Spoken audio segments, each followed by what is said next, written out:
You're listening to the Options Insider Radio Network.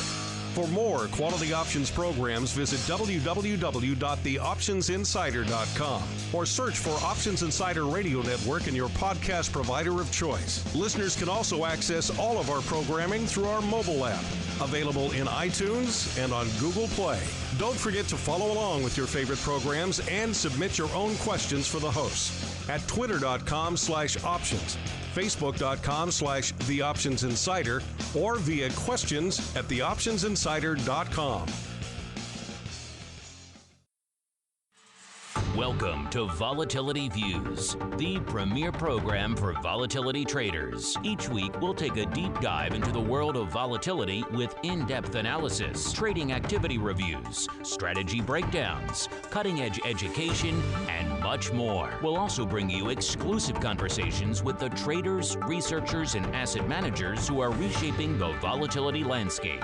If it involves volatility, then you'll find it on Volatility Views. Volatility Views is brought to you by CBOE LiveVol. CBOE LiveVol is the leader in equity and index options trading technology, providing professional and retail traders with the most sophisticated options risk analysis, compliance, and trading tools. CBOE LiveVol offers a broad spectrum of advanced trading technology, including the LiveVol X, next generation execution platform, and LiveVol Pro, the new standard in options trading front ends. Visit LiveVol.com for a 15-day free trial today. And by Russell Investments, the home of Russell Indexes, which calculates approximately 700,000 benchmarks daily, covering 98% of the investable market globally, including more than 80 countries and more than 10,000 securities. Approximately $4.1 trillion in assets are benchmarked to Russell Indexes. For more information on Russell Indexes and RVX, please visit russell.com/indexes. And now, it's time to take a deep dive into the world of volatility. It's time for Volatility Views. All right, everybody.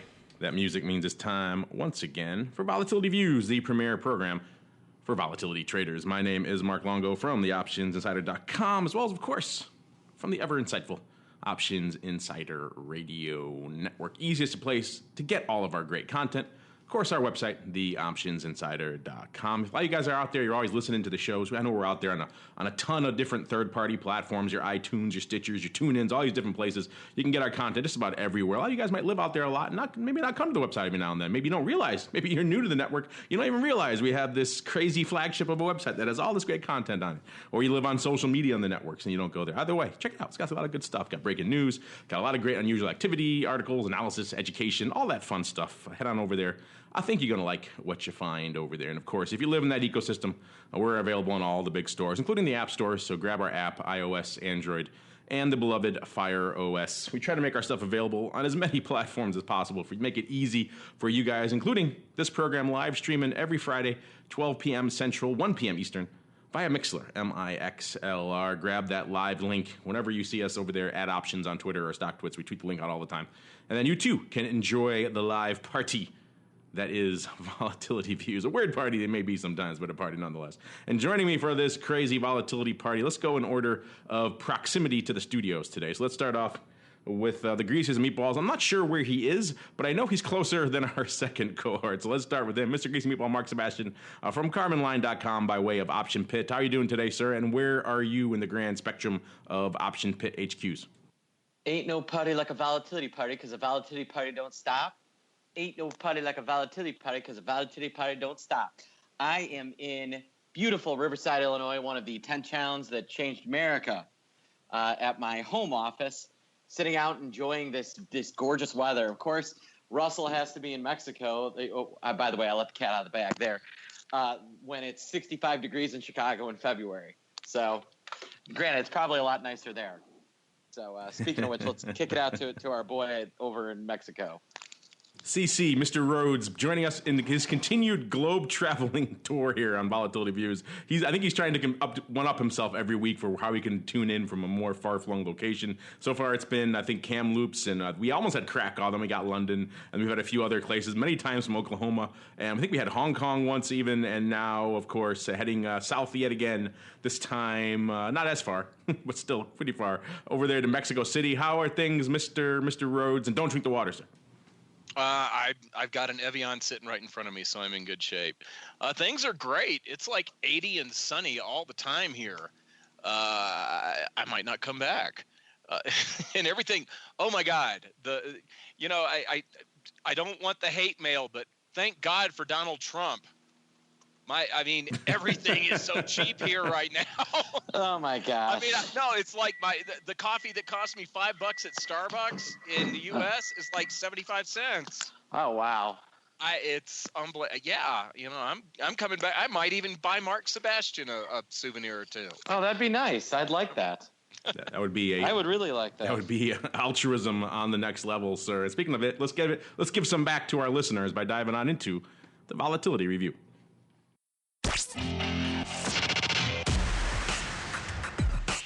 It's time to break down the latest developments in the volatility trading world. It's time for the Volatility Review.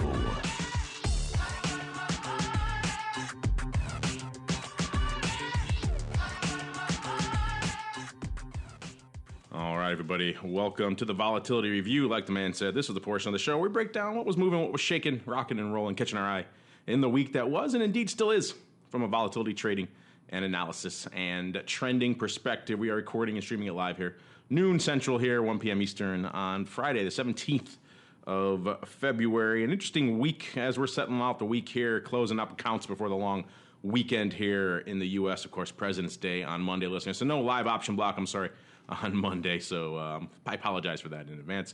But most of the major indices closing off pretty much up or down, a little bit unched on the day. Not a heck of a lot of movement really going on out there right now. S&P off slightly, the Dow off a little bit more. The tech-heavy NASDAQ up a wee bit, but nothing really to write home about. And all of this still, even with the long weekend, staring us in the face here. Still not getting a lot of that VIX downside erosion that I know I was hoping for with my crystal ball bet. We'll get to that in a little bit. But right now, about right around 11 3/4 or so out there in VIX Cash. So we need a little bit of a downside for this thing to come close. Because right now, Mr. Rhodes is smiling because this is one of the few times where he's been almost spot on with his pick. If it stays here, Mr. Rhodes, your aggressive buying of VIX and volatility all throughout 2016 and into the early part of 2017 here now may finally be finding purchase, sir. So given that, it looks like you're in the lead right now for Crystal Ball. I'll let you go first. What is catching your eye? Oh, before we even get to that, too, by the way, I have to just take umbrage, or maybe I should take pride, and, some copying is, of course, a serious form of flattery out there, that my moniker for you, Dr. VIX, seems to be taking hold, seems to be taking root. I noticed some of your friends over there, I think they were from your conference you're at down in Mexico there today, are using that Dr. VIX moniker. So clearly people are listening to the show. Clearly that is spreading. So down the road, when you have that on your business card as Dr. VIX, sir, I'll be happy to take a thank you, and maybe a small marketing invoice from you will be on the way. I greatly appreciate the I'm sure you sat all weekend like Don Draper. You thought about it, and then it popped into your mind, Dr. VIX. That's what we do. We do branding for all of our hosts here. That's our job. I am happy to pay you for the amount of effort that I think went into that idea. So. And the only people that are going to have to call me doctor are my in-laws and ex-girlfriends. Everybody else, oh Lord, I'm going to be okay with. Those are people I know that aren't listening, so I can say such things. Wow. All right, and acronyms and monikers aside, what caught your eye in this week's activity? A lot going on. Obviously, yet another month coming to close here from an options perspective. Yet another controversial VIX print. We could start there, or whatever else is catching your eye this week. Well, the thing that I looked at, I'm looking for, are we going to hit the 3-day weekend thing now or a little bit later? A little bit later. Let's get to the weekend that was first. Okay. The thing this week, and Mark Sebastian's probably the better person to talk about it because he was paying more attention and actually gave me a heads up about it, was some unwinding trades that made VIX disconnect from what you would expect relative to what's going on in the overall market. VIX rising a little bit when the S&P 500 is making new highs. Of course, it's coming off of a pretty low base, but there was actually, sometimes we get these funny moves that are associated with somebody that's not doing particularly well in the markets having to get out of something very quickly. And I think that was that was the most interesting thing to look at this week with respect to VIX.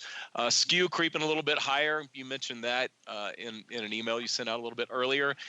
That's kind of catching my eye. Not so much because we still have the low VIX base, and I don't put a lot of credence into that until VIX is up and Skew is up in line with it. So those are the things that kind of popped out.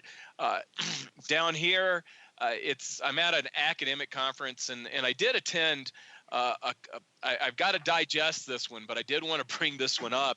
Had an academic actually run through a scenario where if you consistently bought put options when volatility is when volatility is in a certain range, you actually make money over the long term. Mm-hmm. Which I thought was pretty interesting because we all think of pure option purchasing strategies, even in just about every type of environment, as being a long-term loser's game. But I gotta spend some more time after the podcast with that professor and get some more insight on that. So that caught my eye, and I'm the only one whose eye that caught because I'm the only one down here.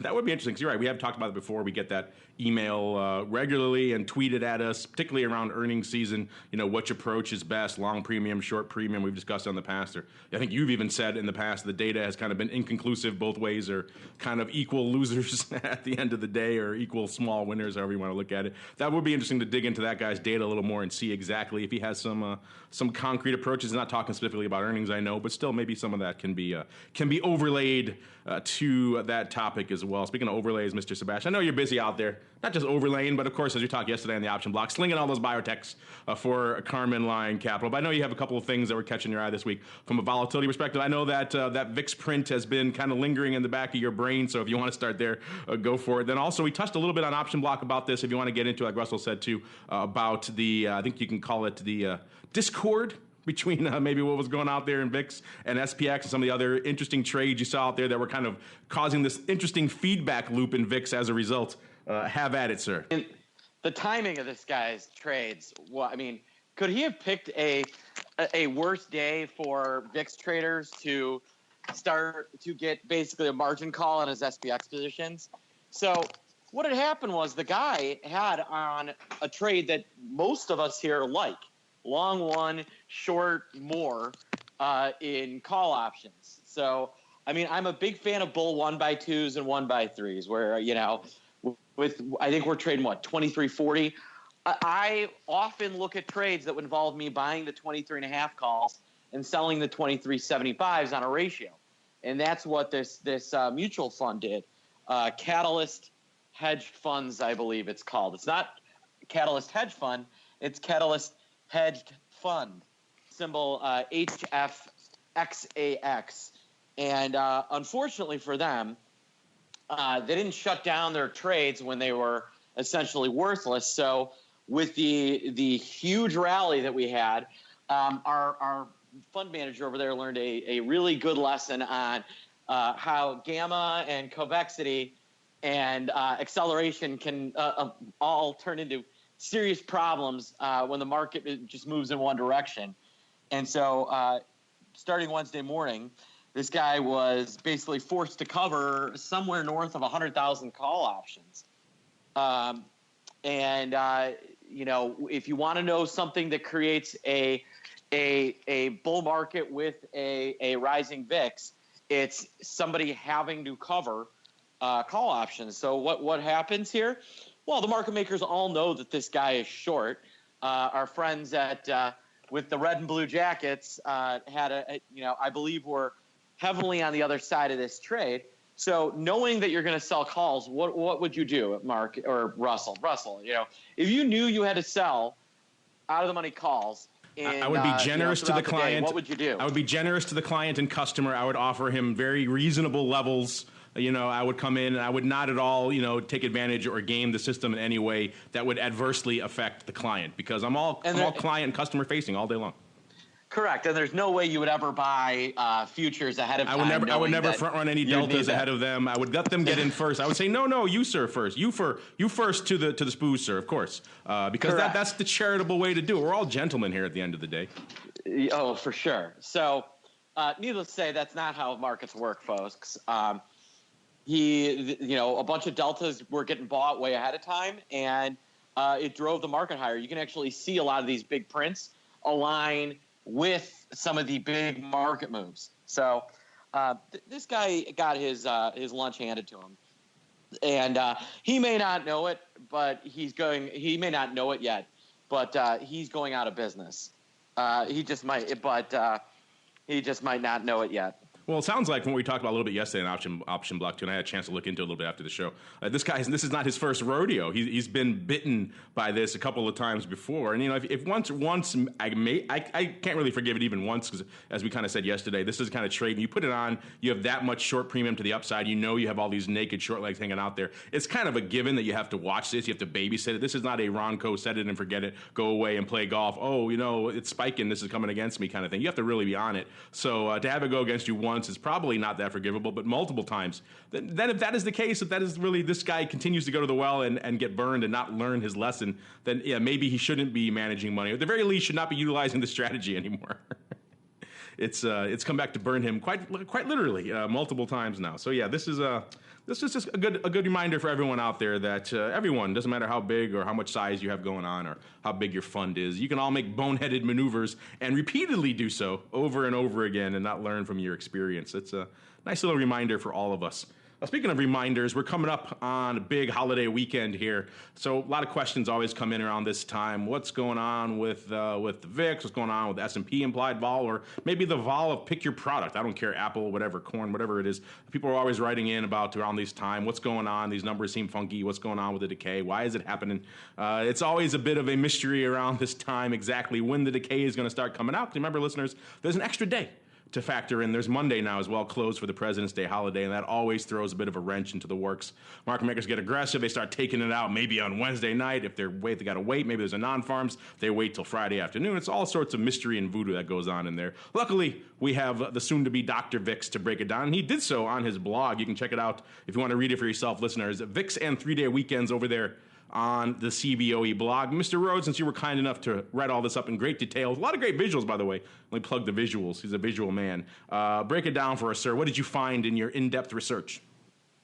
In my in-depth research, I found that Friday volatility, Friday VIX, before a 3-day, or Thursday volatility before a 3-day weekend, VIX really doesn't behave much differently than it does before a 2-day weekend, at least in the single day.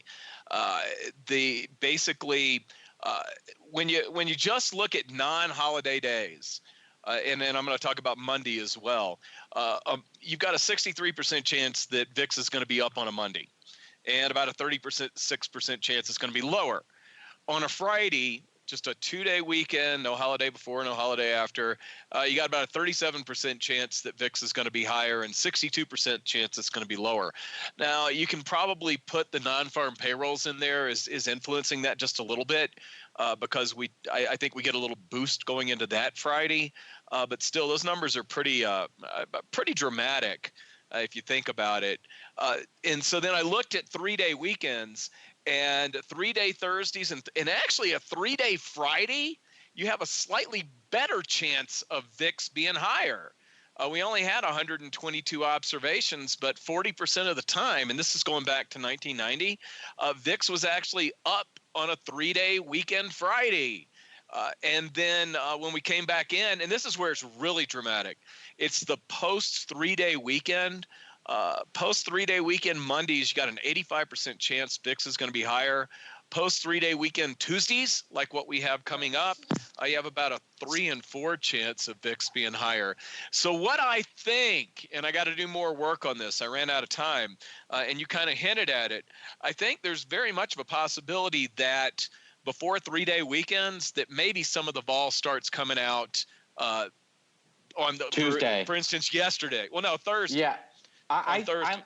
I'll tell you, Russell, when we've got a long weekend coming up, I think you're going to find that Tuesday is the day that a lot of that stuff gets taken out, believe it or not. Not even Thursday or Wednesday. I remember when I was a floor, that was the day that we would see these big, long breaks come out because you're through Monday, which is when all the bad stuff happens, apparently. And you now have what appears to be visibility during the week. Now, it's probably different when there's like a non-farm, but Tuesday is turnaround Tuesday for, I don't know, just seems to be the day that they come in and try and front run volatility. I don't know, Mark Longo, is that your gut too, or you think I always thought Wednesday was kind of the demarcation for me. I haven't seen a lot of Tuesday seems a little aggressive, quite frankly. I don't remember even, in the heady days of really slinging a lot of SPX, seeing a lot of it erode. You got to be pretty shooting from the hip, I think, to start taking it out on a Tuesday. But that said, I think what Russell said earlier about, VIX has a surprising percentage of days where it's actually up on the Friday going into, I think, a long holiday week will take, I think, a lot of listeners by surprise. But that gets back, I think if you listen to this show for a while, maybe it won't be that surprising. So we've discussed that a bit and how, like Mark was just saying, sometimes these market makers get a wee bit overzealous. If you're taking it out on a Tuesday and you're getting, I think, a little bit overzealous, but sometimes we hear people writing into us all the time. Hey, is this a great time to buy options? The end right before on the close, right before a long holiday weekend. Russell's research does seem to back this up, but in general, the answer is usually no because they've beaten this to death. If there's any juice to be squeezed out of that lemon, it's probably already been squeezed, and maybe a little bit of pulp as well. And it's that latter part that is probably going to pop back on that following Monday. So oftentimes it could even be a decent time to get long some premium. Is that going to be the corollary to this research, Mr. Rhodes? Is that which side of the fence to jump in on with all this crazy erosion on the weekends? I'm still. It's kind of like the jury is still out on that one. Because the implied volatility is going to pop back up. Yeah, it's going to come back into the options on Monday or Tuesday, but you're also going to have some time decay that's come out. So I'm still working on how do you take advantage of it. Right now, I think it's going to be kind of tough, but I bet you I can come up with something if I keep digging. Yeah, you probably won't make money on it, but at the very least you might have maybe a cheap, or at the very least maybe a low cost swing at the bat over the weekend, which there are worse things, I think, to consider. Check that out, like I mentioned, over there on the CBOE blogs. It is VIX and 3-day weekends, a great chart. So we'll try to put some of these in our show notes as well. You can see all the data here, non-holidays, and how it works out, as well as 3-day Thursdays. If you're into this kind of stuff, and I'm guessing if you're listening to a show like this, you probably are, then it's definitely worth reading. Let's get on out there into what's going on in the broad market out there as well. VIX Futures, an interesting time as well. We're always talking about, what's going to lead that dance. Is the cash going to rally? Is the futures going to come in? Where we're seeing a little bit of erosion on the latter portion, as well as a little bit of I guess you can say it, stick-to-itiveness in the old cash these days, perhaps more than some people expected, including myself coming into today's show. I was figuring we were going to be a lot weaker than we are so far. Maybe that gets back to the old adage, Trump, not a single-digit VIX president. We'll see how that holds out. But again, you're talking about looks like about 1.25 points or so premium in the front month to the cash, and about 2.5 points or so, still fairly steep out there in the March platform. And before we get on to the big mothership stuff, Mr. Rhodes, are you ready, sir, for a little Russell's Weekly Rundown? Oh my gosh, am I? Then let's get to it here with some music and Russell's Weekly Rundown. Now, Russell's Weekly Rundown.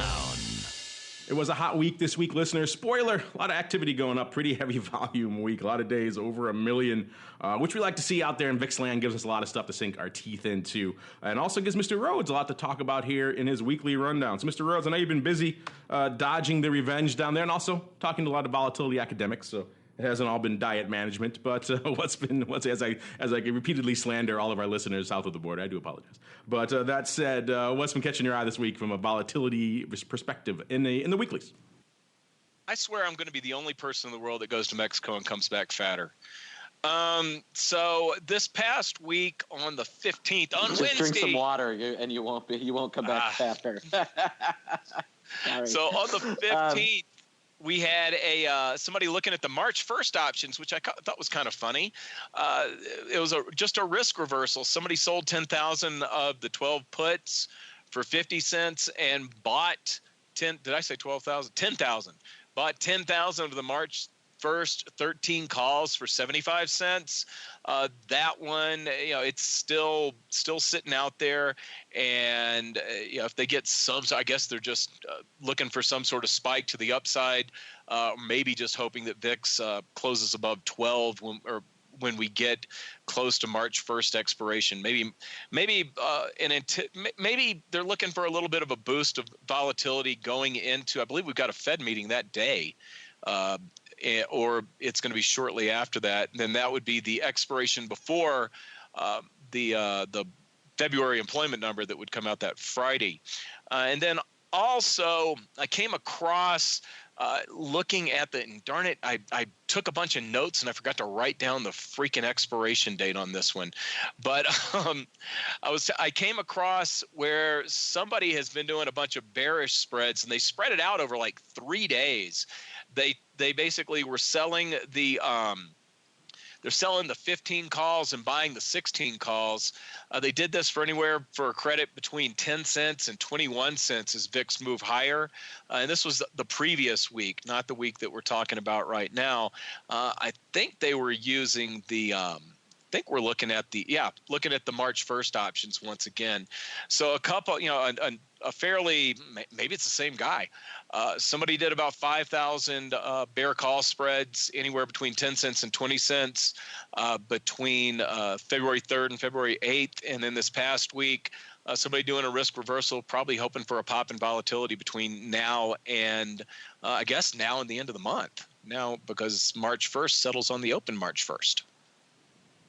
Yeah, it has been a crazy week. I know, Mark, there's been a lot of stuff to sink our teeth into on the VIX options side. I'll get to all the highlights and the hot strikes, and in a little bit we'll kind of push those back a little bit. I know Mark has to run in a little bit, but before he hops off, let's get into some of the trades that I think kind of caught his eye this week. There was a lot. Russell mentioned risk reversal. You saw those in the big mothership kind of contracts as well. We saw, all the crazy stuff that is usually hand in hand with a crazy week like this, with multiple days over 1 million contracts. We saw, crazy risk reversals. We saw strangles and all sorts of funky stuff. So amidst that sea of crazy activity out there in VIX options this week, anything catch your eye in particular, Mr. Greasy Meatball?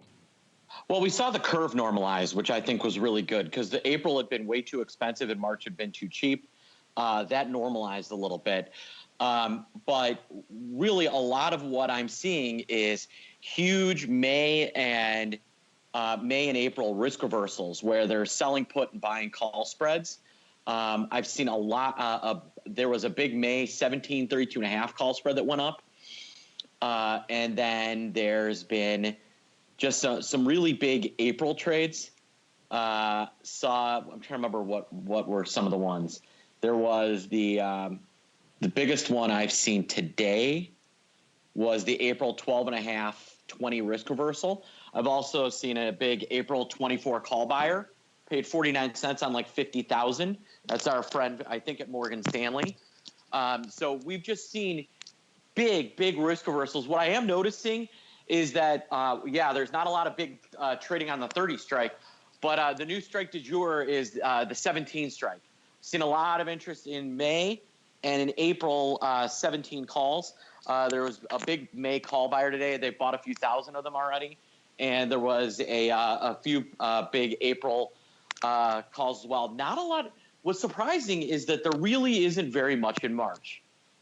Not sure why, but most of the hedging I'm seeing is being done in April and May. And maybe that's around the French election. Could be something there. But that's really where the volume has been. And I know you gotta run in a little bit, Mark. So maybe we'll give a little bit of a preface, a preview of our crystal ball now before you gotta hop off here. I'll give you a spoiler right now. It doesn't look like either of us, me or you, neither of us are winning this one. We got 10.5. I was around 10.5. You were at 10.85, and we're nearly a handle higher than that in the VIX Cash right now. So I'm going to give it to Russell right now. It may change by the end of the show. So before you hop off here, really quick, give us your pick, and then Russell and I will continue on with all this VIX options merriment here. I'll take 50 cents lower than the lowest between the two of you. So you're going rolling prices right undercut, I guess you can call that there. Correct. 50 cents Correct. lower. So when I come in at 8 1/4, you're going to be pretty damn low, sir. Yeah. Would I do that? think Would you're I gonna come in at torpedo 8. myself just to torpedo you further? I don't know. Stay tuned to find out.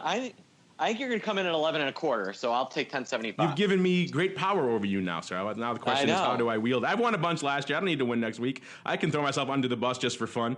So who knows? I guess you won't know till next week when you hear the show exactly, unless you listen live, exactly how it works out. And before you hop off, sir, what's cooking in the land of the Carmen line and indeed the pit? We're still trading. Things are good, and we should have a webinar posted next week. So. Be on the lookout for our next webinar, which is coming up. There you go. Check it out, optionpit.com. All right. Now that he's gone, Mr. VIX, Dr. VIX, I should say, now the big boys can talk. All right. Greasy meatballs off. And let's get into some of the other stuff. You guys were it was a busy week. I don't know how you're doing this. You're over there in Mexico, and you're just busy dodging the water all day, and yet somehow you have time for myriad blogs over there on the CBOE. First, we talked earlier about the weekend decay and VIX. Now you also wrote up a funky one that also caught our eye. I think caught a lot of people's eyes out there who were watching VIX this week. It was a size 1x4.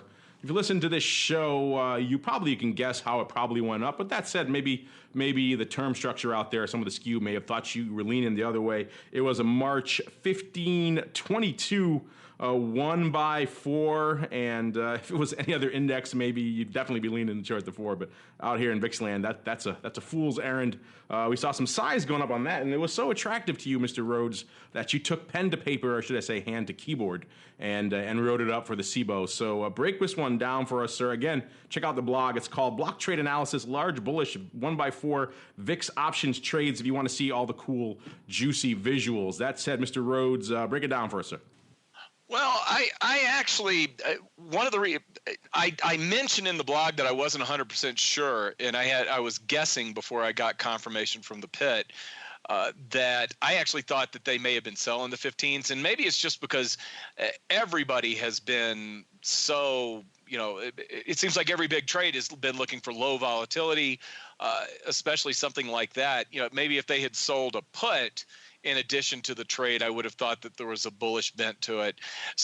But usually the way that I back into these things is I will take a look at where the options trade relative to the bid-ask spread, and you couldn't figure it out. Both of them traded a penny under the, I believe, under the offer. So I had to email back to our floor official and just say, what side were they on each side for each parts of the trade, and they were actually selling the 15s and buying the 22s. And when I normally write these things up, I just throw a payoff diagram and I just say, here's what it looks like at expiration, and I'll always mention in passing that that if we get some sort of volatility spike, they're probably going to trade out of it, and that if you're using volatility to hedge with, that's what you do. If we get the volatility spike, your stock portfolio is under pressure, you do need to take some profits, if not all profits, off of the VIX side that you're using to hedge. So, and I mentioned that, and I'm lazy. I've never really expanded on it with, as you put it, cool graphics. So what I did, and you got to use a lot of assumptions for this, but what I did was there were 21 trading days left until expiration for this trade. I just assume we're at 10 days to expiration, and I used the March VIX Futures as the underlying. I didn't change the implied vol on either of the options. I kind of assume, maybe we would get a uniform shift. If anything, the 22 calls that we own might get a bigger boost than the 15 calls, because the 15 calls will suddenly be in the money. So I think I'm actually hurting myself a little bit with the assumption on that one. But instead of a break even of around 24.40, which is what it looks like at expiration, you got a break even of around 20. So a volatility spike in the low 20s. In fact, the volatility spike to the break even at expiration level would actually give you a profit of, I think, 5 or 550. So trying to expand and do a little bit better job than I've done in the past on things like this, and just show why people do these ratio spreads with VIX and how they will work out the next time we get one of those volatility spikes. Yeah, the visuals really caught my eye for this one. I have to say, hats off to you, sir. Well done. It was particularly that graph I think you just referred to. Let me pull it up here right in front of me because you have, yeah, you're right. You're kind of doing a little bit of extrapolation, a little bit of interpolation, if you will, here, talking about how this thing would work, and also, on a spike, how that break even changes dramatically because we all know. The reality is a little bit different than a payoff diagram. And when things start rocking and rolling, things perform a little bit differently. So if you want to check out this spike, this graph and this article with all of Russell's analysis here, including that his little halfway to expiration interpolation line. I like that. More of that, sir. Check it out over there. It's called, like I said before, just go to the CBOE blogs and click on Russell's name. You can find it to search for block trade analysis, large bullish 1x4 VIX option trade. I like your titles. Very straightforward and to the point. You mentioned too that you were thinking initially there was long one, short four, and I could see how you might think that. But I would be just so deeply uncomfortable with any big risk manager if my guy was putting that on for any sustained period. I mean, just what we know about VIX, what the reasons people use this product, the way it trades. The one area, and it could languish for ages, and that trade could work out. But we all know that, the one time and the one area that it does outperform, it is to the upside. And when it goes hard. And having that many short contracts just lurking up there in the upper stratosphere of VIX would just give me a deeply uncomfortable feeling. I think I had this debate with Mark on Option Block yesterday where I was saying, if you were taking that strategy and you were that was your whatever, quarterly, monthly, whatever frequency you want to say, that was your regular strategy out in VIX land. How long do you think, given X bankroll, it would take for you to blow out? My over-under was 6 months on that strategy. You're going to get one spike in that period that's going to wipe out a lot of your capital. What's your market on that? Where we are right now and how tightly wound the VIX is, I don't think you'd make it through the summer. Yeah, so you're even more aggressive. I was being charitable at 6 months. Yeah. But it's that's why when I saw that at first, and I was kind of looking at it first to see if it was how it went up, and I was like, I hope to God that he's short one and long four. Not just because we talked about so many, and this is obviously a play on the short 1x2 we've seen going up how many times, countless times over the past year or two. This guy obviously taking it to the next level, and a little bit of a different change of pace because you're right. So many other trades we have been seeing out here have been so heavily short vol. Not at all buying the Trump premium everyone was talking about. That we'll see how this all plays out. Speaking of how it played out, like I mentioned, it was a pretty active, pretty aggressive week out here in VIX options land. Many days over a million. Average daily volume right now by about 564,000 contracts. So creeping up a bit. Thursday, right around 822,000. Wednesday and Tuesday, both over a million. Tuesday, well over a million, 1.3 million contracts. And even Monday, pretty robust, 816,000 contracts. That's what happens when you got all this other stuff popping off during the week. You get a pretty active week. Overall open interest, about 2.6 to 1. Calls over puts, nowhere near heavy by any means. Kind of right there in that normal VIX range. And getting back to what we were saying before, looking at the hot VIX strikes, the top 10 here, top 10 with the bullets. We do have some puts leading the charge up here, or getting close to it. So that's interesting, maybe reflecting some of what we were saying earlier about some of that bias to the downside. Except for Russell, who does nothing but buy VIX on this show every week. All right, number one, March 17 is getting back to what Mark Sebastian was saying before. Maybe the 17 is the new 30, at least for the time being, as a lot of love for that strike. 310,000 contracts. Number one with the bullet here this week. Number two, our first put on the list, the March 12 puts.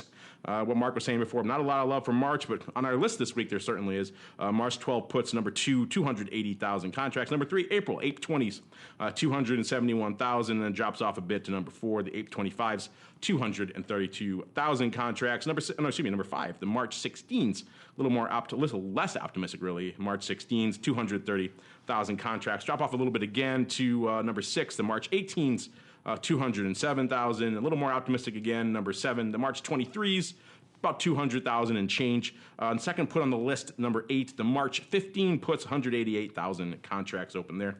Almost tied with number 9, the April 21s, about 182,000. And then way down there at the bottom, number 10, the March 20s, kind of the Goldilocks middle of the road strike. Not as crazy as 30, not quite as realistic as a 16, but somewhere right there in the middle. 165,000 contracts open there. Rounding our top 10, about 7.2 million contracts open, about 5.2 on the calls, and about 2 million on the put. So a lot of stuff to sink our teeth into out there this week. As we keep on going, we'll get into more. If you're into the commodity stuff, of course, stay tuned, 1:30 p.m. Central for TWIFO.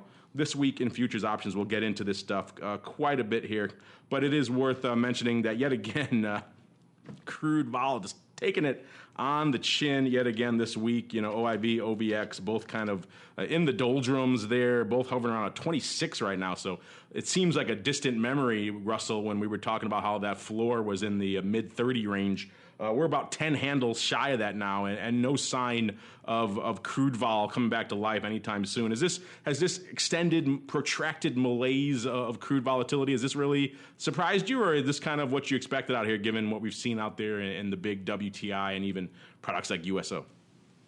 Well, I think as long as we're stuck in a range, which is been going on for some time now, you're going to see oil volatility remain in some sort of malaise. It is always very surprising to me that we haven't that we haven't had a breakout in one direction or another, just based on the geopolitical environment, and that may just go back to my history in the markets, where we were getting into it with Iraq. That's when you would see a spike in oil and a spike in oil volatility as well. So I'm just, I'm not surprised. It's going to take a break in one direction or another, and I actually think it'll be a break to the downside at some point. So I'm not, overly shocked. It's going to take the price is going to have to move before the volatility moves. Yeah, that seems to be the precursor. We're getting a lot of people writing into TWIFO saying, what's it going to do? What's it going to take to budge this vol out of this range? And we tend to concur there. It's got to take looking at the skew and how it's shaping up. There's even bids to the calls now these days, so there's love on both sides. This has got to get there. It's got to get up. It's got to get down. It's got to go somewhere and kind of keep that range going for a while. And then we'll probably see some love coming back in. Any other commodity love catching your eye this week? We got gold vol also eroding a little bit. Even our old friend TY VIX, interesting stuff out there. Anything catching your eye in commodities before we move on, Mr. Doctor, I should say, soon to be Dr. VIX? At least it seems like you are already in Mexico. They don't wait for the papers down there, sir. They just name you. No, they're all kind of under pressure. Even currency volatility has come off some, even though they're arguing a lot about Brexit. BP VIX is even down. I'm going to have a hard time finding things to write about this weekend because it's pretty quiet all over the place. Even China was the big mover last week, and it seems to have calmed down a bit. Well, maybe you'll get sent to some other far-flung locale. It seems to spur your creativity, sir. So you get sent somewhere exotic or perhaps just quiet, and you can really crank away on the blog. So all of our listeners, I'm sure, are hoping for a little bit more quiet travel for you, so you can just crank away on the blog side. Meanwhile, we're going to crank away with your questions. It's time to check out the Volatility voicemail.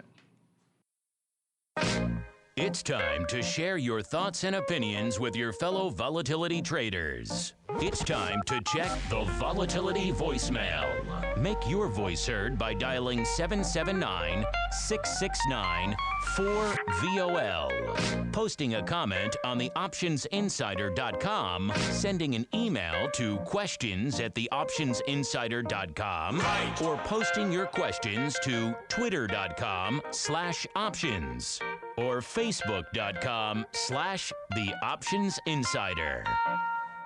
All right, everybody. Time for the Vol voicemail, like the man said. The portion of the show where you guys get to take the reins with your questions, your comments, your insights. Hit us up. We love to hear from you guys. All right, and starting things off, Mr. Rhodes, I'll give you a chance to weigh in here on our question of the week. As always, we like to probe our listeners mentally and get their pulse here on what they're thinking for different strategies and approaches and how they trade and how they view the options market. This week, we asked you, kind of feeding off what we talked about last time. We said trading single calls and puts is fine, but smart options traders use spreads. What is your go-to spread? And we gave you, again, in the universe of Twitter, you only get 4 choices, so we had to kind of squeeze a lot into these 4 choices. So number 1 is vertical or ratio vertical. Number 2, calendar or diagonal. Number 3, butterfly, or our old friend, the iron butterfly. And number 4, the much ballyhooed iron condor. Mr. Rhodes, if you have a go-to you like, feel free to weigh in. And then what do you think is winning the poll? And hopefully, I can't see you because you're in Mexico. Hopefully, you're not cheating, sir. I'm not cheating. I like vertical spreads. It's about almost all I do. Every once in a while, if I've got a longer term outlook, I'll start using diagonal spreads. I might buy a deep in the money SPX or RUT put or call, and periodically sell very short dated options, especially in SPX where we've got at least three expirations each week. So those are my top two.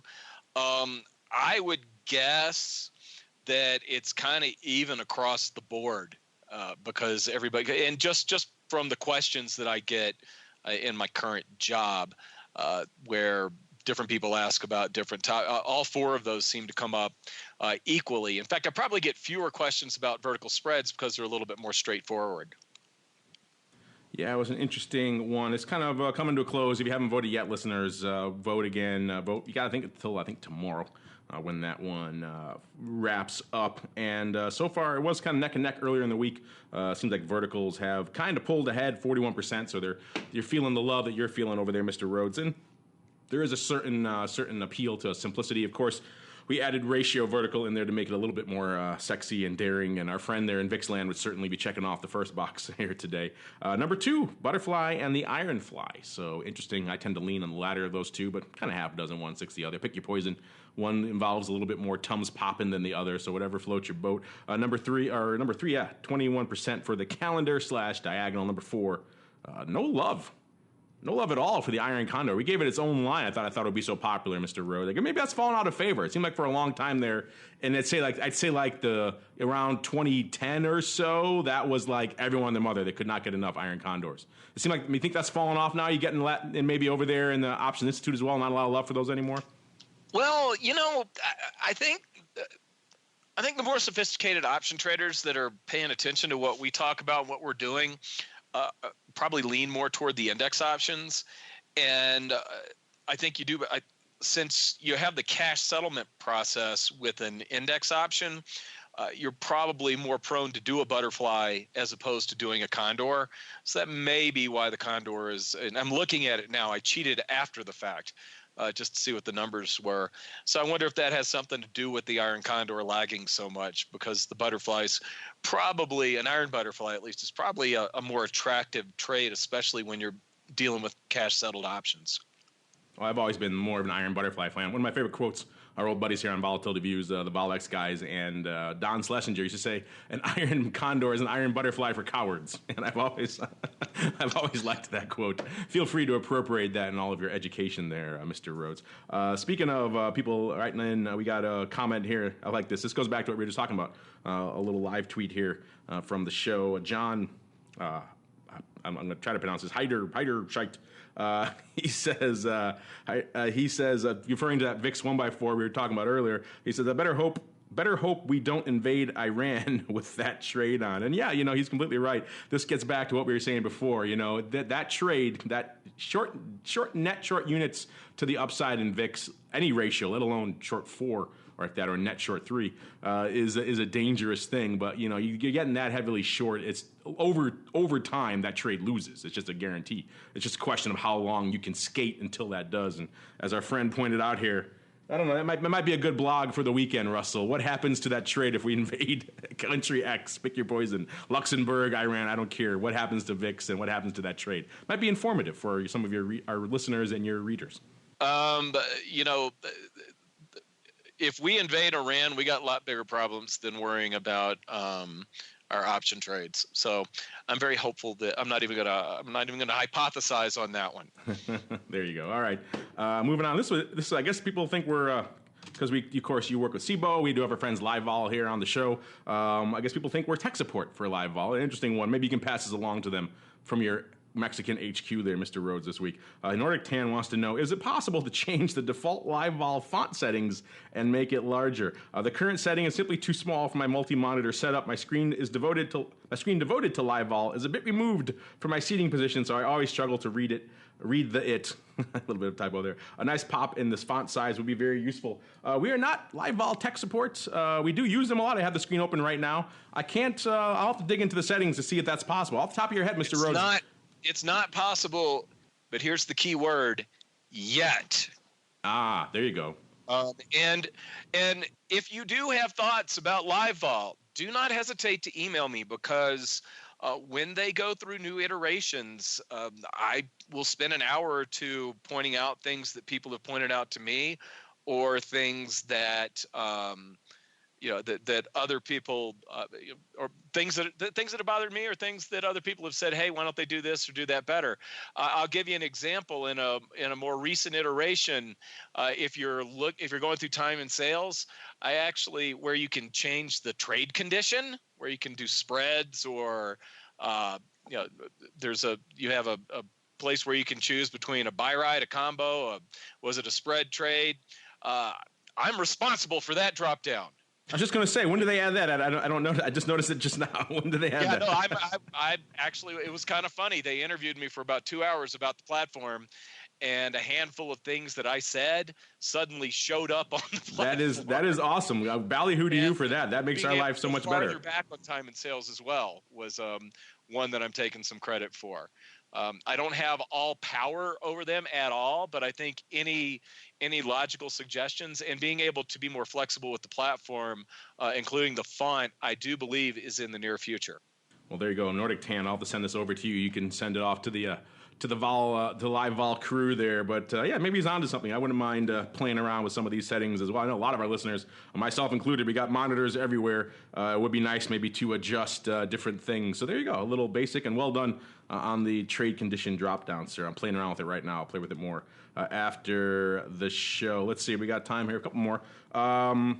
Vincent Chase, I like that. Isn't that the name's that song? Isn't that the guy from what's it? Entourage. That's the name of the show. Isn't that the guy from Entourage? Vinny Chase isn't that the name of the character on that? So maybe he's writing in. Fictional characters writing into us on the show. I like the handle either way. He says, why do you say that this earnings cycle is disappointing from a volatility perspective? Well, we didn't hit on earnings this show because there's not a lot really popping off this week. Most of the big names are kind of behind us. A few coming out next week. We got Tesla and Baidu and a few others, so we'll stay tuned for that. And maybe when Snap goes public, we'll look a little bit at that and some of the interesting things that are going on there. But this week, a little quiet. But that said, I don't know, maybe disappointing. Maybe I shouldn't use that word because maybe it's misleading. But that said, when I say that, I don't mean the direction that they're moving or why I really wanted more of them to move to the upside. They went to the downside. All I'm really talking about, it's a very strict metric, is we go in, we measure the at-the-money straddles, we see what they're pricing in from a net move perspective, from a net volatility perspective, and then we see how the actual moves compare to those projected moves. That's all we're looking at. It's a very straightforward analysis. And this cycle, most of the big names out there have priced in relatively substantial moves and then failed to deliver those. So when we say underwhelming or underperforming, or as I like to say, a resounding meh, or whatever words I like to throw in there, it's usually in reference to that. It's not like, oh man, we really wanted higher earnings announcements coming out of these names this quarter, or better projections, or better guidance. None of that stuff. It's all really just based on the net volatility that they priced in versus what they actually delivered. That's kind of all we're looking for. I don't know, Russell. I'm still on the. This has been an underwhelming cycle from a volatility perspective. A few outliers, notwithstanding Apple probably being the biggest. Activision, a few other decent names outperforming. Are you still on that tip as well? Kind of been a bit of a resounding meh from a cycle perspective, at least from a vol standpoint. Yeah, I think that's really what we mean is, and I wouldn't say that we're necessarily disappointed. We're just pointing out that. And this is not the first quarter. I think it's about the second or third quarter in a row where we really haven't had a whole lot of realized volatility relative to expectations. How's that for a more technical way to put it? So, it's not necessarily disappointment. And it's not like we're sitting over here rooting for, a 50% move down in Netflix or something like that. We didn't see a whole lot. But the other factor, and I wish I had written down what Bill Luby said, but there's year-end numbers. you have a higher legal obligation to be right for year-end numbers, which is what we're getting from most companies in this quarter. So there's a little bit more risk with fourth quarter numbers relative to the other three reports each year. So it's surprising that we haven't had a lot of excessive volatility in a while around earnings, and it's kind of surprising that it didn't happen this quarter just because of it being the year end for most companies. Yeah, and also if you are underwhelmed like us for this quarter, good thing is memories tend to be short out there in the marketplace. So next quarter when the earnings are coming around, they'll probably take this cycle's underperformance into account and squeeze down some of that straddle pricing, and then bam, what's going to happen? We're going to see some outperformance, and then the whole cycle happens again. Hopefully, we'll see. We like to see a little movement, a little action, so you guys get excited, we get excited, everyone gets excited instead of it priced in at 8% move and it delivered 2.5%. That's not exciting for anybody.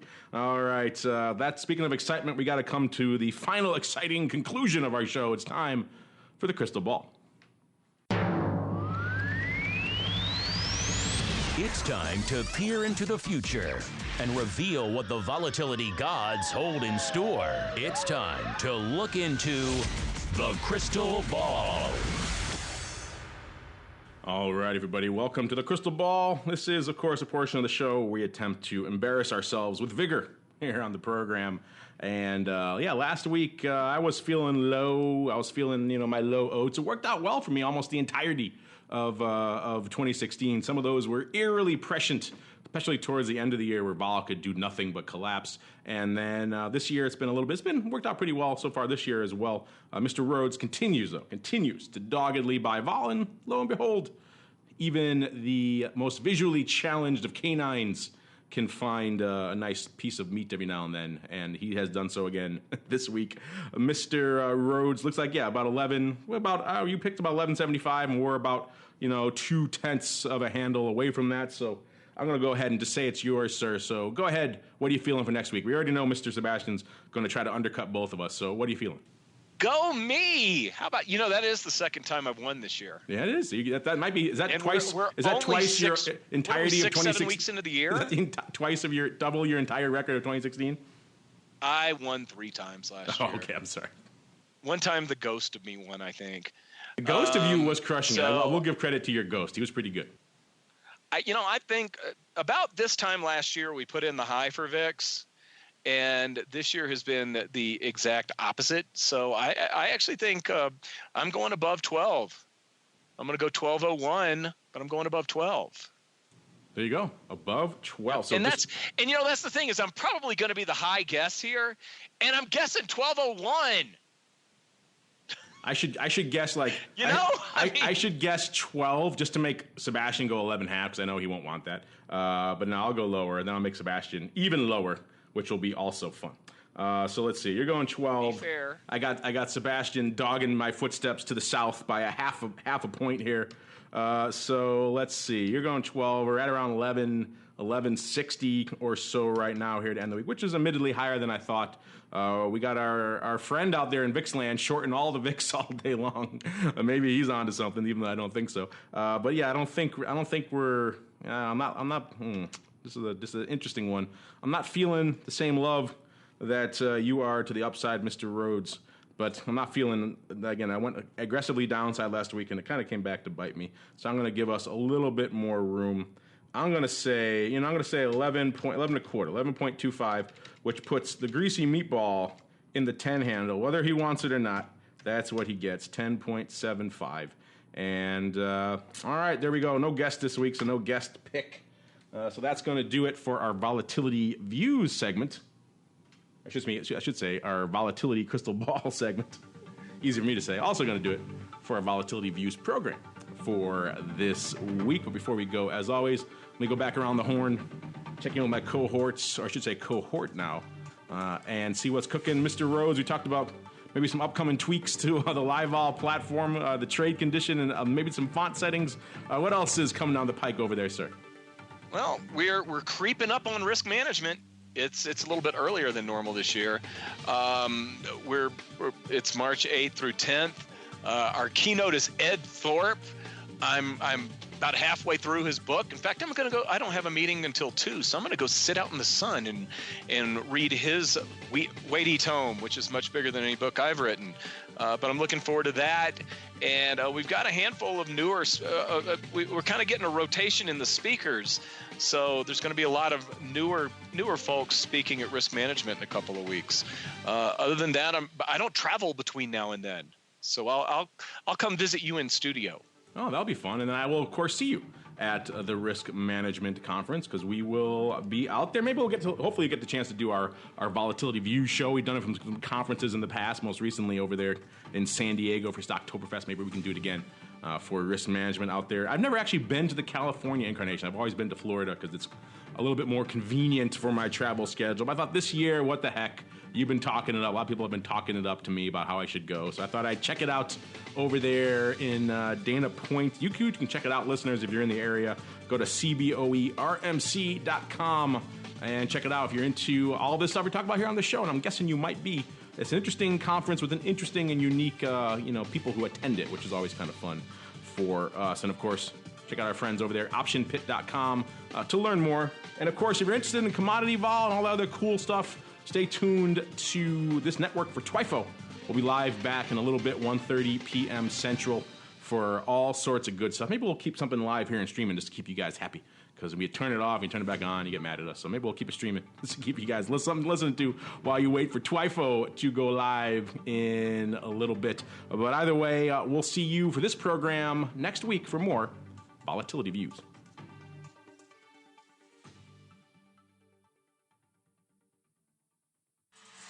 Volatility Views is brought to you by CBOE LiveVol. CBOE LiveVol is the leader in equity and index options trading technology, providing professional and retail traders with the most sophisticated options risk analysis, compliance, and trading tools. CBOE LiveVol offers a broad spectrum of advanced trading technology, including the LiveVol X, next-generation execution platform, and LiveVol Pro, the new standard in options trading front ends. Visit LiveVol.com for a 15-day free trial today. And by Russell Investments, the home of Russell Indexes, which calculates approximately 700,000 benchmarks daily, covering 98% of the investable market globally, including more than 80 countries and more than 10,000 securities. Approximately $4.1 trillion in assets are benchmarked to Russell Indexes. For more information on Russell Indexes and RVX, please visit russell.com/indexes.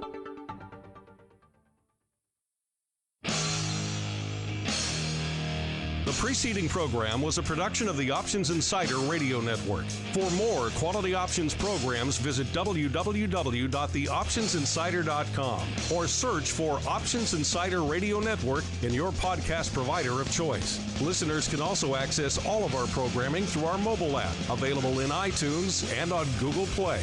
Don't forget to follow along with your favorite programs and submit your own questions for the hosts at twitter.com/options, facebook.com/theoptionsinsider, or via questions at theoptionsinsider.com.